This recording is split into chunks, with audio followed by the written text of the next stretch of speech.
Welcome to the Growth Lab, where business ambition meets motherhood. I'm Luba, a mom of three, a self-made millionaire, speech-language pathologist, and founder of 2 clinics in sensory play gyms and a mobile therapy bus unit. Join me each week as we dive into what it takes to grow successful business, balance family, and create real impact. I'll share my hard-won insights and bring on inspiring entrepreneurs with stories you won't want to miss. Let's turn dreams into action, build with purpose, and thrive on our own terms. Welcome to the Growth Lab. Let's build, scale, and thrive together. Let's get this party started. This episode is sponsored by Kidology Inc., a nationally recognized pediatric therapy provider. Kidology Inc. delivers comprehensive speech, occupational, physical, and behavior therapy services in a multidisciplinary, multilingual setting. With multiple clinic locations, a mobile therapy bus, sensory play gyms, Kidology ensures access to high-quality, personalized care for children of all abilities. Recognized by the Inc. 5000 and the Philadelphia Inquirer as top workplace and industry leader, Kidology Inc. remains committed to innovation, inclusion, and measurable outcomes. To learn more, visit kidologyinc.com or follow Instagram at Kidology Inc. Welcome back to the Growth Lab podcast with me, Luba Kaplan. Today I have such a special guest with me whom I love. Literally, we've kind of gotten closer, like family, I want to say, because just from meeting you from MFC and now kind of working together with you guys, I am super excited to talk to you, teach everybody what you do, and learn more about it myself. So today's guest is someone that I instantly connected with at the Millionaire Founders Club, a fellow mom, mogul, and movement maker in the world of wealth. Michelle Taylor is the founder of Women in Wealth and the host of Talk Wealthy to Me, a podcast where she's making money talk stylish, strategic, and totally unapologetic. Michelle is a sharp investor and financial strategist, and she's on a mission to teach women like me and all of you the wealth building knowledge that men have passed around for generations, now with clarity, confidence, and community. Through her brand and podcast, she's helping women not just earn more, but invest smart, protect wisely, and build financial legacies on their own terms. She's here to break down the steps every woman needs to know when it comes to building wealth, investing with purpose, and protecting what we worked so hard for. If you're ready to feel powerful, not panicked, and when talking about money, you're going to love this episode. So welcome, my friend, Michelle Taylor.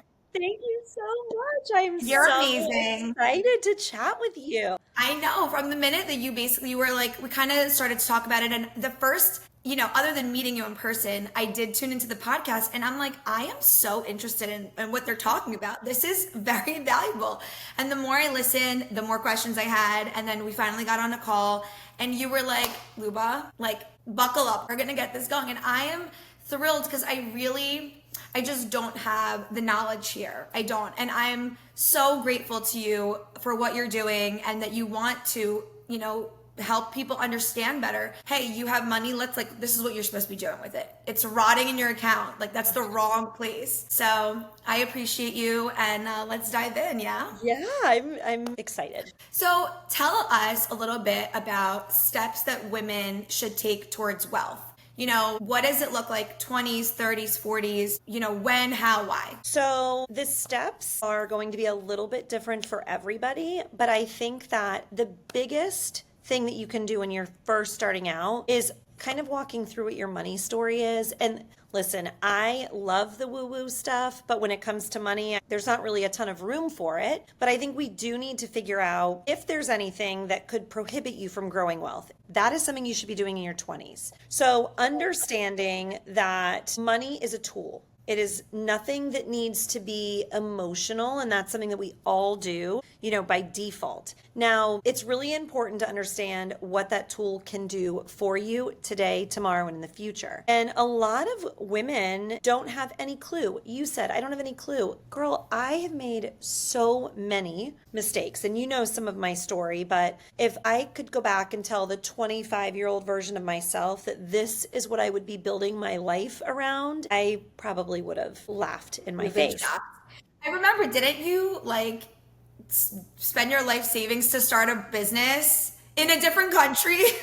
So I grew up with parents that were vastly different when it came to money. My mom, when my parents got divorced at 5, she went back to work in retail. So tough life, not a lot of money. And then my dad was an entrepreneur, and he is, immensely successful at people. People, he just is a really great connector.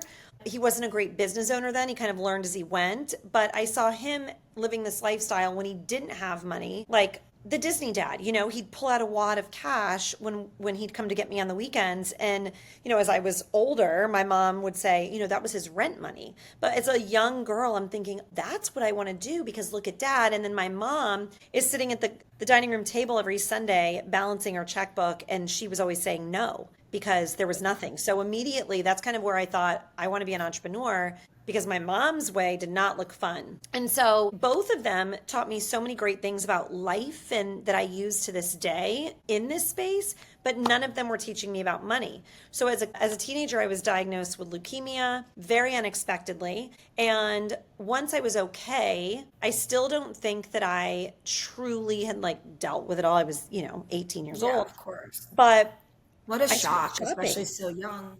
I know. And I started shopping, and I've always loved fashion. But I mean, I spent every single penny that I ever had on nonsense and learned a lot of quick lessons. And then, but at 20 years old, here I am with, opening credit cards on street corners for a free t-shirt when I'm in college, because it's free money. I swear to you, Luba, that movie Confessions of a Shopaholic, when it came out, my friends were like, is this your life story? Because I mean, free money.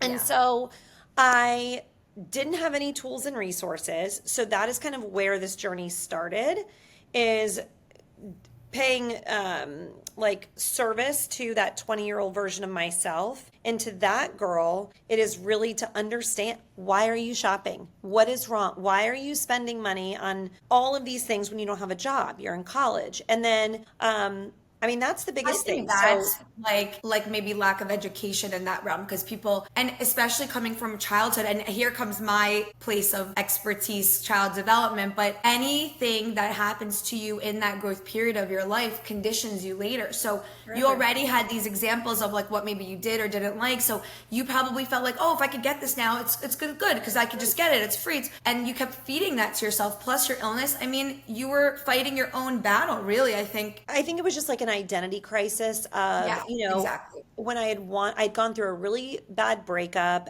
right before I got sick. And then, oh my God, so many things, Michelle. Yeah, it was a lot. And so I think I was just at a point where I didn't have a full cup.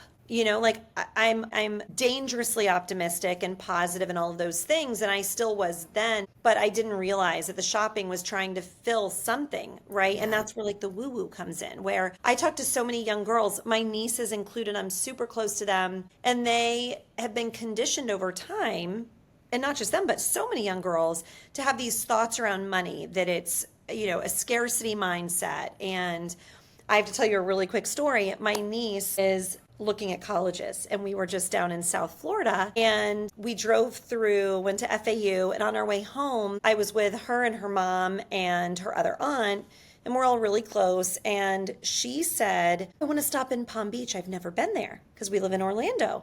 And so we got out, we walked around, and her mom kind of said, this isn't real life. This isn't what college is going to look like. This isn't what any life is going to look like. Luba, she turned around and said, Mom, if I don't see things like this, I don't know what's out there for me to chase. She is 17 years old.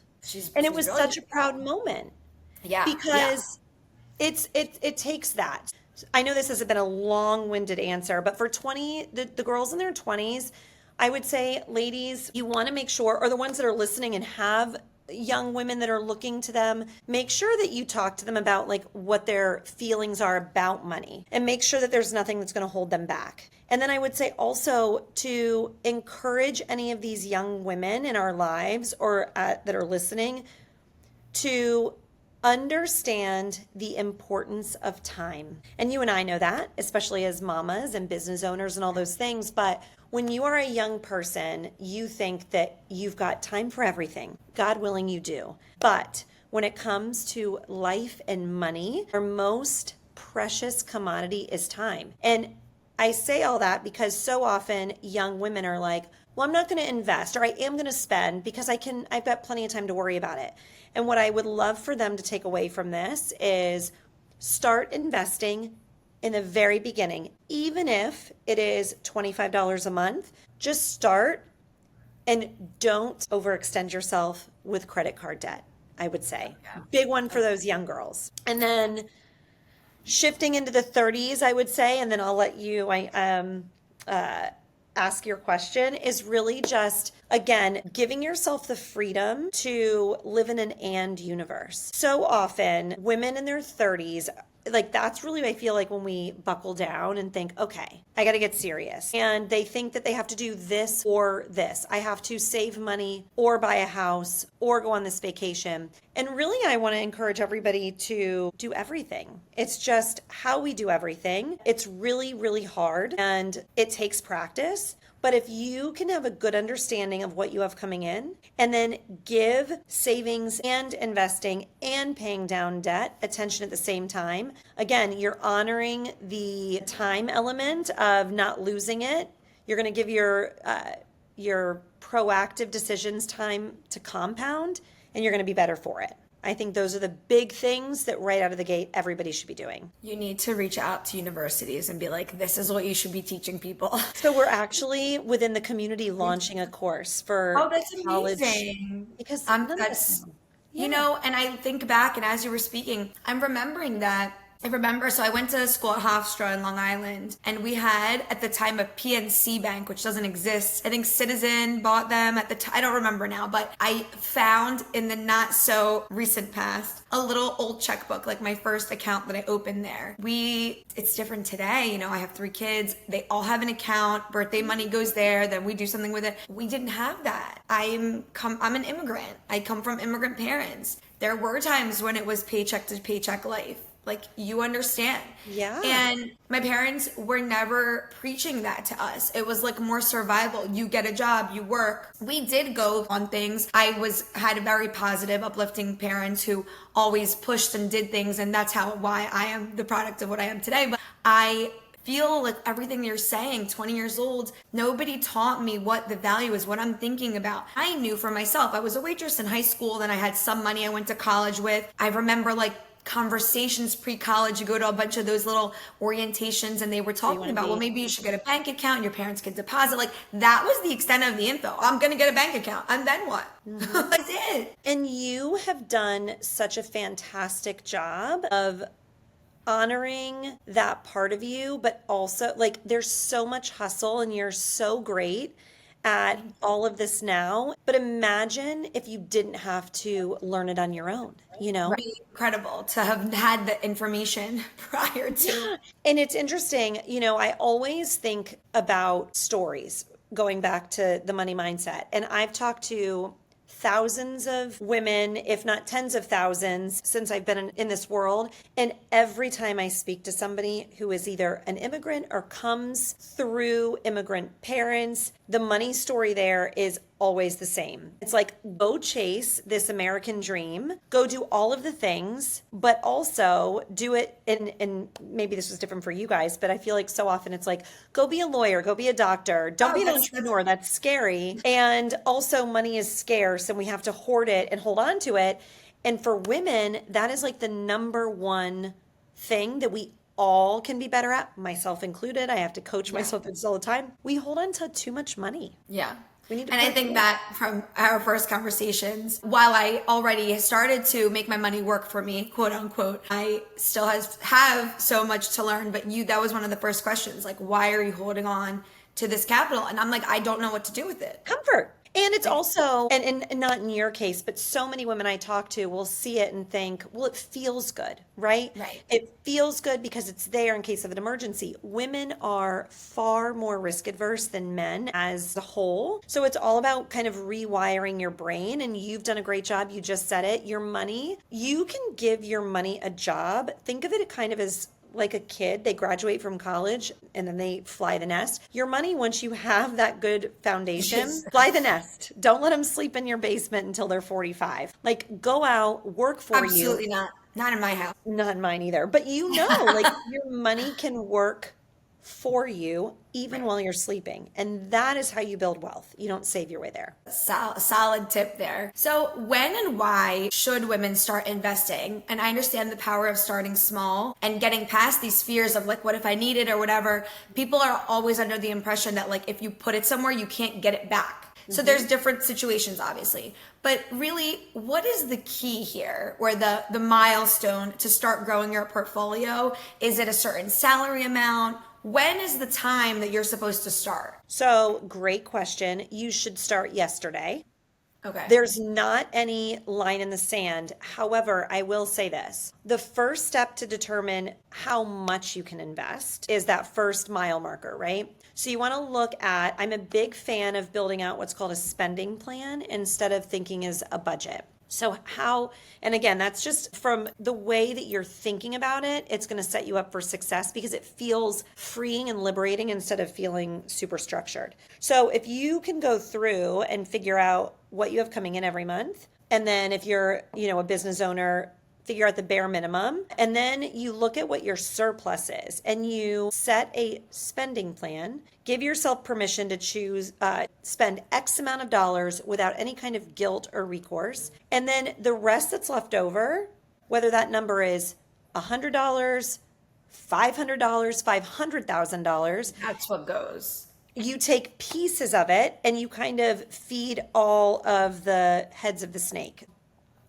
If you've got a ton of credit card debt, there's a lot of talking heads out there that will say, if you have debt, you shouldn't see the inside of a restaurant. Dave Ramsey says that. I think it is absolute insanity. But you want to say, okay, if I have this one piece of the pie, how do I give some to debt and prioritize that? But don't forget to put away some towards an investment. And you're right about the liquidity. I think it's important for people to know with retirement accounts, when you invest in those. Please define liquidity. Liquidity means if you need money, you can go to an ATM, go to a bank, or call your advisor and say, I need money, and you have it within 24 to 48 hours. So something that is not liquid would be like a retirement account where, technically in case of emergency, you can, but you're going to pay the consequences. There's tax implications, there's penalties. So when you're thinking through building out liquidity in different accounts, an investment account does fall under that umbrella. Because if you're putting money into,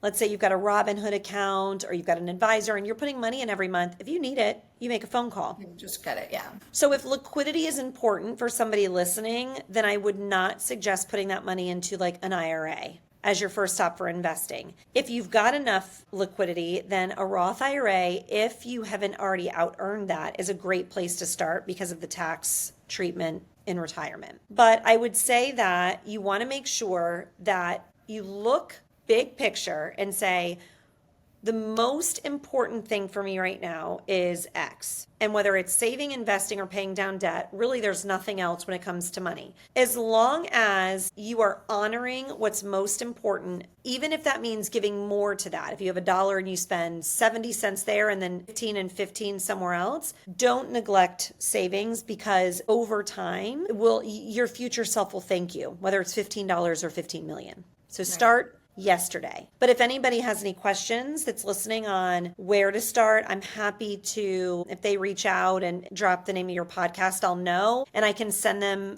like a PDF to just kind of walk through what that looks like. But definitely start yesterday. So this is, and I'm going to go based on my path. Obviously, I can't speak for everybody, but say you're working and you get to a certain place, okay, and you have you have an IRA, which you're not going to touch. That's, most people, that's kind of maybe the first place that they're going. Their accountant will suggest that it's a tax deduction at the end of the year. So generally speaking, if you're making some money, that's the first place you're putting it. Are there like a top 3 that you would recommend, or is it by age variation? So if for someone like me, close to 40s, successful in business, what would be, aside from IRA, what would be a good place to start? So this is so much fun too. It's like picking your favorite child.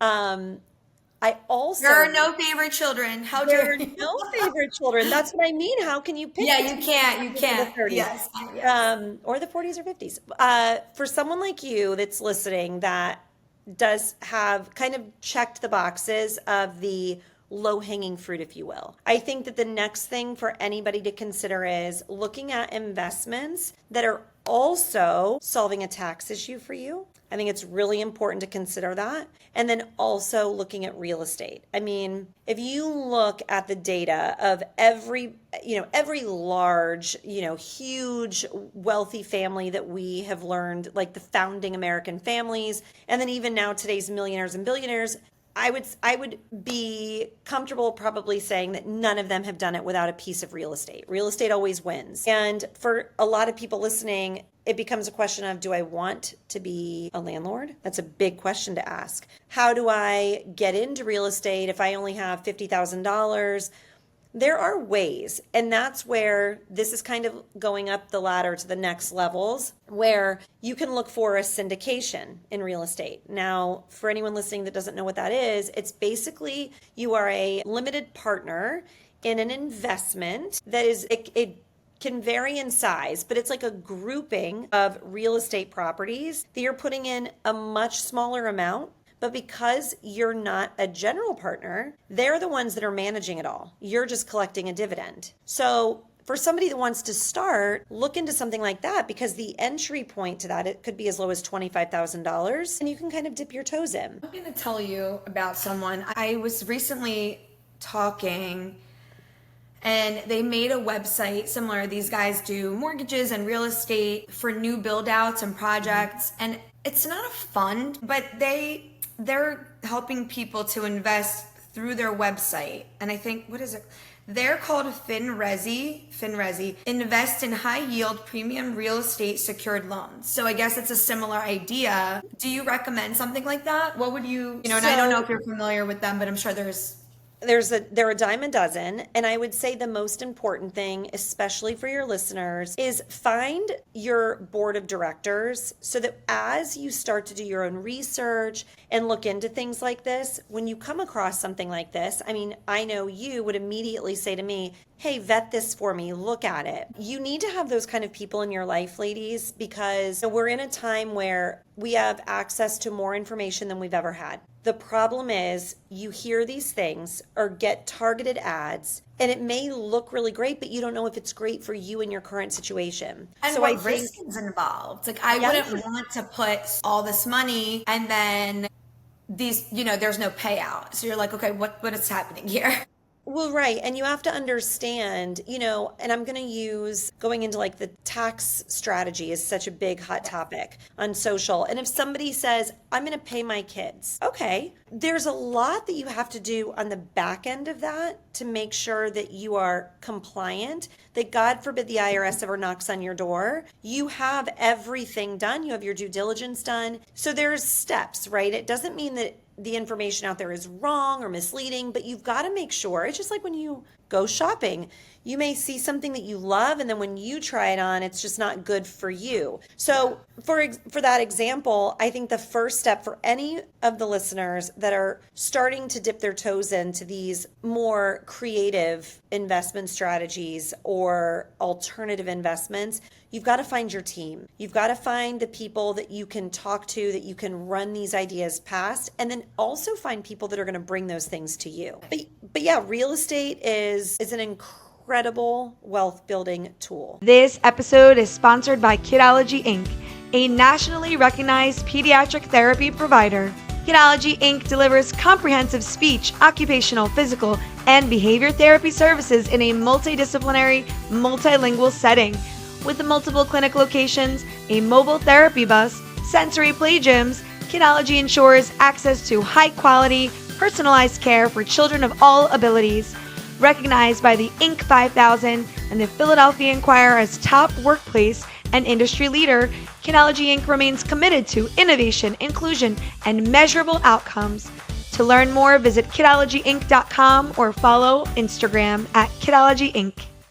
So, this is such an interesting, another controversial topic though, because now with all the high yield savings and opportunity with an account, some might say that that outweighs the real estate. Although real estate is supposed to get higher over time and be worth more. That's the idea. What would make someone get one versus the other? That's a great question. So again, I hate to say this because I always hate it when I'm listening to a podcast and someone says it, but it depends. So if somebody is getting into if somebody had $100,000 to do something with, and the question is, do I put this in real estate or do I put it in even just like a money market on steroids? The answer is both, neither, maybe. It depends. For example, going back to the liquidity, right? Yes. If you've got a kid that's in high school that's going to go to college in a year and you don't know if you're going to have to pay for it, then don't put it in real estate, because real estate, going back to liquidity, is not liquid. Right. But, or if you don't want to answer the phone at 2 o'clock in the morning because your renter's air conditioning froze over, don't buy real estate. But where I think that we need to spend a few minutes is on the tax implications of real estate. So when someone is planning out longevity, big picture, building out your overall wealth portfolio, the reason that real estate works so often is for two reasons. One, it creates passive income streams. So over time, once there's no mortgage on that, someone else has paid that for you, by the way, and now you have a paid off asset that is creating income stream for you. So that takes the stress off of the other areas where your money is. But the second piece is the tax implications of real estate. So I'm going to get into the weeds. I'm going to keep it super high level. But one of the things that's also a hot topic right now is called cost segregation studies. A lot of people are talking about it. Like when Donald Trump, 5 or 6 years ago, when his taxes got released and people were like, look how little he's paying. I mean, it's that old saying, don't hate the player, hate the game. The IRS gives you the tax code. And Right. Unfortunately, most people just don't know what's out there. So with a cost segregation study, it basically is the IRS's way of allowing you to depreciate that asset really fast. So if you are somebody that wants to have real estate and are interested in it, you could buy one, let's call it a duplex, have people move in. They are going to be paying off that mortgage for you very quickly. What if you bought it for cash? Now you're going to you could easily leverage that with Okay. like a line of credit. And then Okay. you use Okay. it to So go buy then the second one. I see. So instead of the payoff, then you show that you bought it for cash, and now you have to fix something there. You get the money Yeah. up front to do the repair. Or you buy it for cash and after a year you find another property you like, and now you go take out a line of credit against that asset, and then you take some of that and you go buy your second asset. So now you have renters in this asset that are, because more than likely you wouldn't pay for it in full. You would just have a mortgage on the second property. So now you have one property. You spent that dollar one time, but that dollar that was spent is now growing your wealth in two places. And then what you do is this cost segregation study. So when you're filing your taxes, how they depreciate that and what that means for anyone listening that doesn't understand that term is you get kind of like credit for it on your taxes, but they divide it up over 27 and a half years. When you do a cost segregation study, they have basically an engineer come in and they say, well, the windows aren't going to last for 27 and a half years. The carpet isn't. So it allows you to speed all of that up. Now, when you do it that way, let's say that one asset, now doing that cost seg is going to wipe out 6 figures of tax obligation. So now you're somebody who's making, let's just say, $500,000 a year, paying nothing in taxes and potentially even getting a refund. It's honestly That's how mind it's done. boggling. Hello, everybody listening. If you thought scaling, earning, being a mom was challenging, once you get there, now you gotta navigate all this stuff. I mean, I feel like I'm on a roller coaster right now, to be honest with you. But it's so important to understand, and this is what I'm saying. The fact that you're bringing this to women and to the table to understand, hey, this can help you. I've never in the last decade gotten a refund. I'll tell you that much. And I haven't even been able to get proper tax help to offset and understand what is happening to me, let alone advice of how to save or and it's just so necessary. And it's It is. unfair when it doesn't come. At one point, at my old accountant, I was bringing stuff I was learning on Instagram, like, hey, how come you didn't tell me this? The thing about the kids, this. And they were just like, where'd you learn all of this? And I'm like, not from you. Hello. Well, that's And it's crazy, Michelle. It's really crazy. And I'm thrilled that you're bringing this up because people don't know. They don't know. And you don't have to be a multimillionaire to save and have. No, I mean, think of it this way, okay? For anybody listening that's like, real estate sounds interesting, and I've got 2 kids. Well, if your kids are interested and you want to teach them, you gather, and I'm going to oversimplify it, but basically these renters are now paying for this asset. It's an income stream. You're paying taxes on it, right? Because it's income. But what if you could put your kids on payroll? Payroll, And you're yeah. paying them to go over and help you with the turnover that happens when short-term renters come in, or pulling weeds, or painting the kitchen. And now you're taking dollars that were taxed at your income bracket and giving them to your kids tax-free, and then you use that money For all for their summer stuff. camp or whatever they Right. need. It doesn't have to, these tools are not for the multi-billionaires. They are for everyday people that are just looking for more. And I will say, for anybody out there that has a similar situation with their CPA that you just mentioned, unfortunately, that is more common than not. And here's why. CPAs are paid by how many tax returns they do. So they're not doing anything wrong, but they're churning and burning. If you've got a great CPA, you should feel like they are working for you and not the IRS. What do I mean by that? If you were my client at that CPA and I was that CPA, when you came in, so many times that CPA would say, I don't know, maybe we'll talk about it next year, because it adds more to their plate.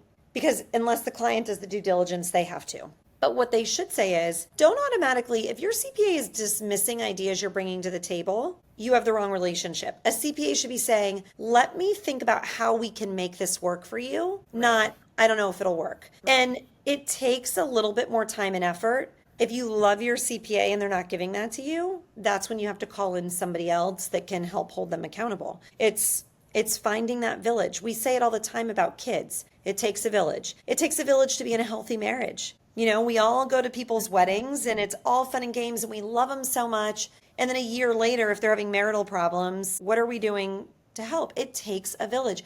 It takes a village to start a business. It takes a village around your financials. You've got to find your people that you trust, that you can lean on, because nobody is doing this alone. Amen to that, I would say.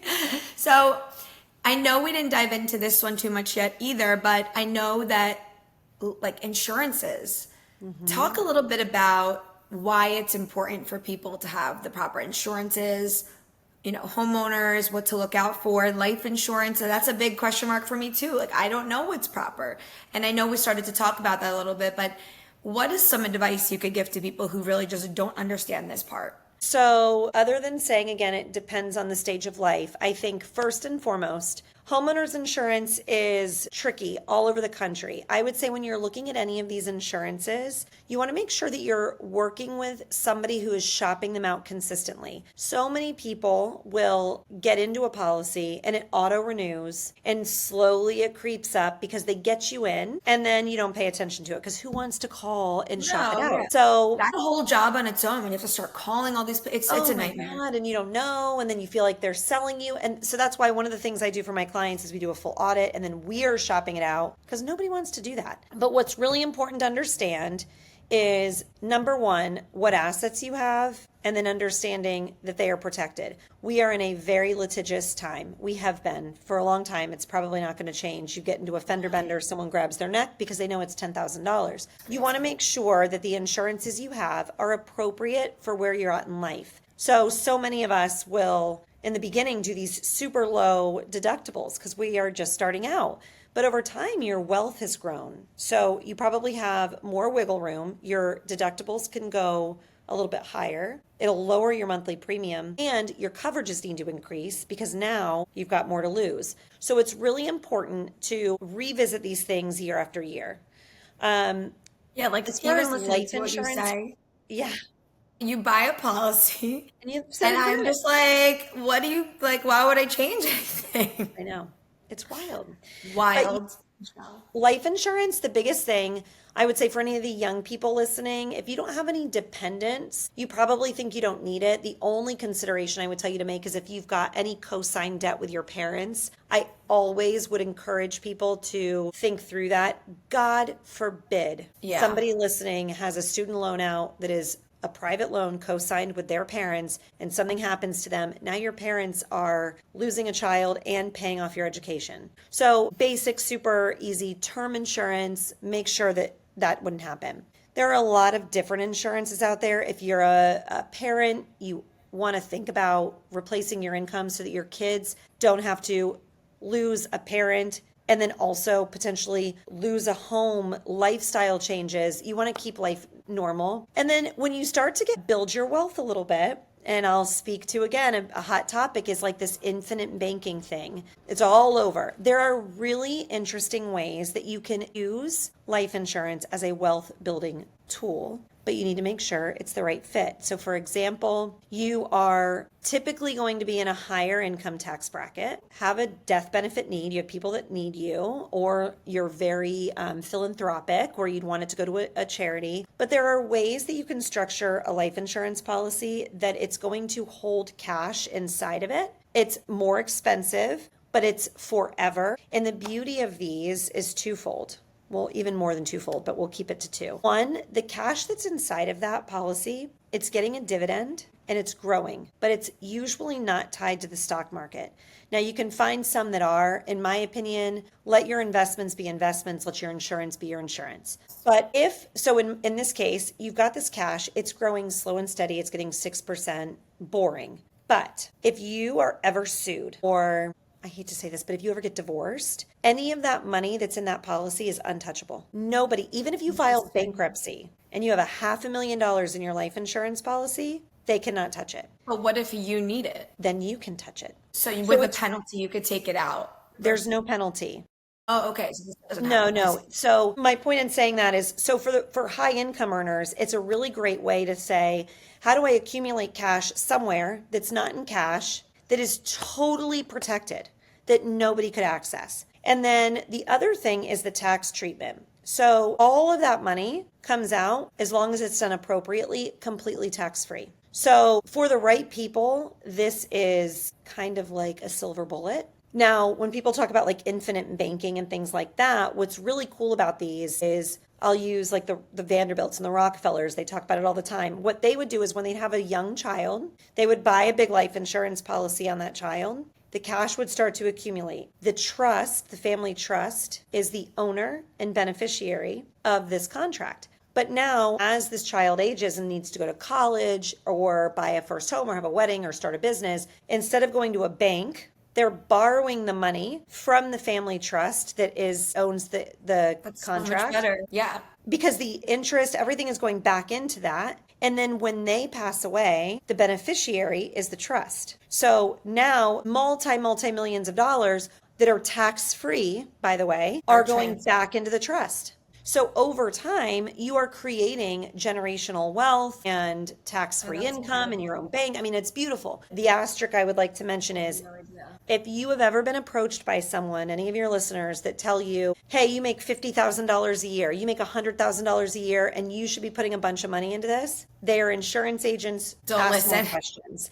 This is the way to make this really work, is you've got to put a good amount in, number one. Number two, you have to be doing the other things. You should never be doing just this and not investing. This is something for someone that is more sophisticated, but it's a beautiful thing to start. I did this for all three of my kids. And the purpose of this, education is changing so much. And I don't know if they'll go to college. Maybe they'll be entrepreneurs. Maybe they'll be, my son wants to be a professional baseball player. So what I love about this, it's a boy thing, I think. I know. Is if you have this money that is growing, it's not tied to education. So if your kids don't need it, then they can use it for starting a business or a wedding or any of those things. So I think it can be a really good tool for the right person. Again, ask questions. Don't just ask questions on Google. Ask your friends. Find someone like a Luba, like me, that may have had experience here that can say, this is what you want to look for, this is how you do it, because it can be amazing for the right person. I think that everybody needs to learn about that, especially families, because this is all super valuable. And to be able to use the money for the kids is because unfortunately, we spend so much. It's wonderful for them and they're involved in so much, but where does all this come from? So this is an amazing way. So I'm going to do some fun rapid fire stuff for you to finish up. Finish this sentence. A wealthy woman is someone who has the luxury of opportunity. Oh, that's nice. I like I'm that. sorry. The luxury of options. Options. Yes. Okay. Because I think that's really important for people to think about is wealth. Wealth gives people options. That is it. It makes life easier. Wealth gives you options. I like that. What is one money myth that you're on a mission to destroy? That women are more conservative and not great with money. I think women are more intuitive. We are statistically proven to be better decision makers and investors than our male counterparts, and not many of us believe it. Women are so successful, and like just being in the surroundings that we're in, we're so lucky to meet so many who are self-founded, killing the game, and it's such a myth. Thank you for busting that myth. Yes. If you had $1,000 to invest today, but you could only spend 15 minutes deciding, where would you put the money? For me personally, I would probably say at this stage in the game, I'd invest it back into my business. I think that it's really important to always remember, anybody that's out there that's a business owner, your business is always going to be your home run. It's always going to be built on you and it's things you can control. So for me right now, I would invest it in my business. What's your favorite money win from a client? My gosh. There are so many. I mean, when I first started in this world, over a decade ago, I will never forget getting a text from a client that had paid off a significant amount of debt, stuck to it, and she said that it changed her life, and that was such a proud moment. And I think the other thing that really sticks out is I have a client that went through a really tough time through an unexpected divorce. And she said that because of the work that we were able to do together, that she wasn't scared of financially being unstable. And that's like so much. Good for you.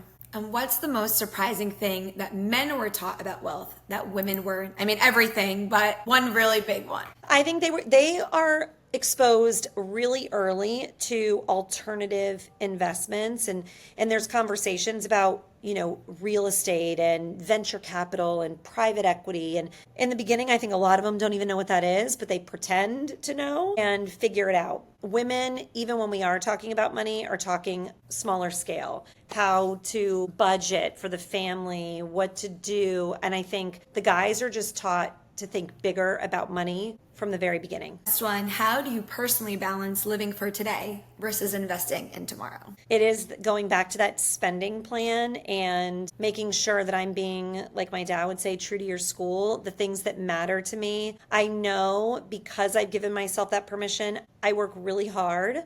I am going to give myself permission to spend and enjoy my life with my kids and my husband. But I'm also making sure that I am always sitting on enough cash and that I am always investing. These are amazing responses, and it's been such an awesome conversation. I feel like I learned a ton. I have quite more questions for you now. If there's anyone out there that's looking to invest, educate themselves, get more information about generational wealth in general, and what to do with their money, where can they reach out to you? So they can go to womeninwealth.co. That is the community and membership platform, or send me a message on Instagram, and it is women_wealth.